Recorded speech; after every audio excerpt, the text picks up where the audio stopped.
그동안 인도는 친일 성향이 강한 국가로 알려져 있는데요. 지금까지 인도에 진출한 일본 기업이 1,500여 개 이상이며 인도 내 일본 기업 거점의 숫자는 무려 5,000개가 넘는다고 합니다. 그러나 최근 인도에 진출한 일본 기업들이 고전을 면치 못하고 있는데요. 그 결과 조용히 웃고 있는 나라가 있다고 합니다. 항상 자국의 이익만 쫓으며 언제 뒤통수를 칠지 고민하는 일본의 특성을 이제야 인도가 인지한 것 같습니다. 어떻게 된 일인지 그 이유를 간단히 살펴보겠습니다. 인도는 매년 6-7% 수준의 높은 경제 성장률을 기록하며 14억 명 이상의 거대한 내수 시장을 보유하고 있는데요. 평균 연령이 40대인 한국이나 일본에 비해 인도는 평균 연령이 27살밖에 안 되며 출산율 또한 높아 국제연합은 인도가 중국의 인구를 몇 년 안에 따라잡을 것이라고 전망하기도 했습니다. 또한 외신들은 인도가 거대한 내수 시장과 풍부한 노동력으로 조만간 미국, 중국에 이어 세계 지스리 국가의 이름을 올릴 것이라 전망하기도 했죠. 이렇게 넓은 내수 시장과 잠재적 파워를 보유한 인도는 패권국으로 부상한 중국을 견제할 수 있는 대안으로 떠오르고 있어 많은 일본 기업들이 이 성장하는 나라에 지대한 관심을 갖고 인도에 많이 진출하고 있는 상황인데요. 일본 기업은 무려 1,500여 개 이상이 인도에 진출했으며 인도 내 일본 기업 거점의 숫자는 무려 5,000개가 넘는다고 합니다. 그러나 최근 인도에 진출한 일본 기업들이 실제로는 고전을 면치 못하고 있다고 합니다.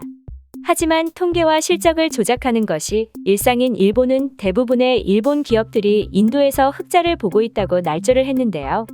일본의 무역진흥에 관한 사업을 총괄하고 있는 전액 정부 출자의 특수법인인 JETRO가 2018년 12월에 발표한 아시아 오세아니아 진출 일본계 기업 실태조사에 의하면 인도에 진출한 일본 기업 중 영업실적이 흑자를 기록한 기업 비율은 65.8%로 2016년 53.6%, 2017년 61.4% 대비 높게 나타나긴 하지만 인도에서 일본계 기업을 고객으로 하는 컨설팅 기업이나 회계법인 그리고 복수의 인도 전문가들은 이러한 결과가 실제 인도 진출한 일본 기업이 체감하는 실적과는 많은 차이가 있다고 지적했습니다.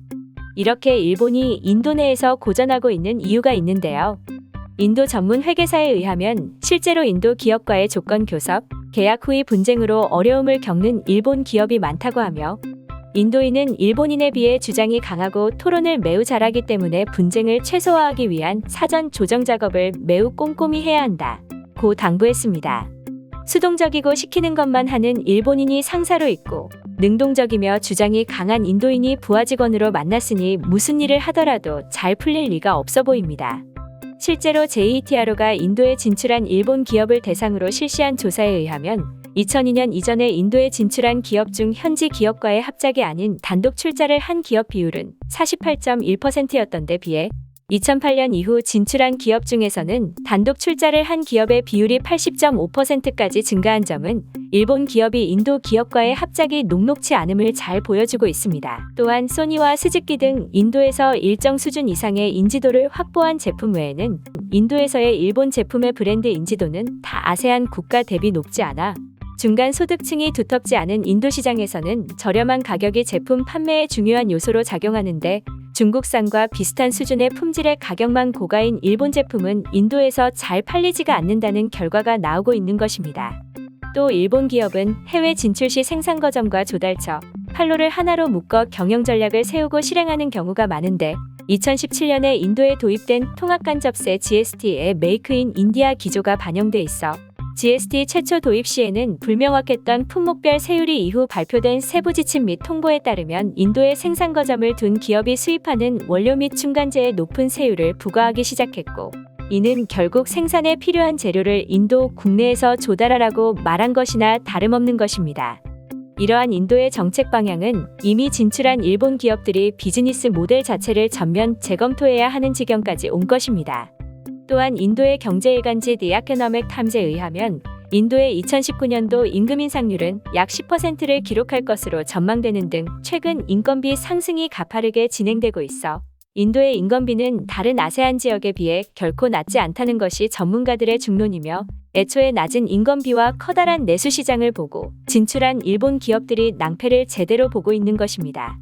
또 개인소득세가 일본 대비 높은 인도에서 주재원의 실수령 급여를 보장해주기 위해 억지로 임금을 더 높여 지급하고 있으며 주재원의 인건비 부담이 일본 기업에 큰 압박이 되는 경우가 많은 것입니다. 이러한 총체적 난국 속에서 일본 내 많은 인도 전문가들은 인도의 현지 업체와의 합작은 현지 인력 및 인맥 확보, 현지 규제 및 제도에 대한 대응력 제고 측면에서 분명한 장점이 있으니 일본 업체들은 신뢰할 수 있는 인도 파트너를 모색해야 한다는 당연한 소리를 하면서도 22 역외상업 차입 등을 활용해서 인도 파트너 측의 지분 비율을 낮추는 것이 인도 내 합작법인에서 기업 지배구조를 공고히 하는 데 도움이 될 수 있다. 며 상생의 길을 모색하고 자발적인 참여를 이끌어낼 방법은 생각하지 않고 뼛속까지 본인들의 이속만 챙기려 하는 식의 접근만 하는 일본의 대응에 많은 인도인들이 일본인의 특성에 대해 알게 된 것입니다. 인도는 일본의 이런 이중적인 모습을 간파했을까요? 최근 인도의 모디 총리는 일본 기업들을 돌려보내기 위해 충격적인 발표를 했는데요.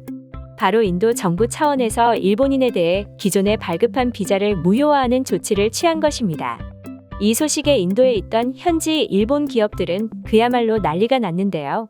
일본에서 인도로 출장을 오지 못할 뿐만 아니라 일본인 직원의 인도 출국도 금지돼 버린 것이죠. 일본의 각종 반발에도 인도는 아랑곳하지 않고 그대로 추방령을 내린 것이나 다름없는 상황에 조용히 웃고 있는 나라가 있는데요. 바로 한국입니다. 그 이유는 바로 현재 인도 정부는 직접 나서 일본 회사를 쫓아내고 그 자리에 한국 기업을 유치해 새로운 사업을 해 나갈 계획이기 때문인데요. 손 안 대고 코 풍격으로 일석이조의 이익을 보고 있는 한국. 앞으로 인도에 대해 일본 정책과 대한국 정책을 비교해보는 것도 재밌을 것 같습니다. 오늘 준비한 영상은 여기까지입니다. 영상이 재밌었다면 구독과 좋아요 부탁드립니다.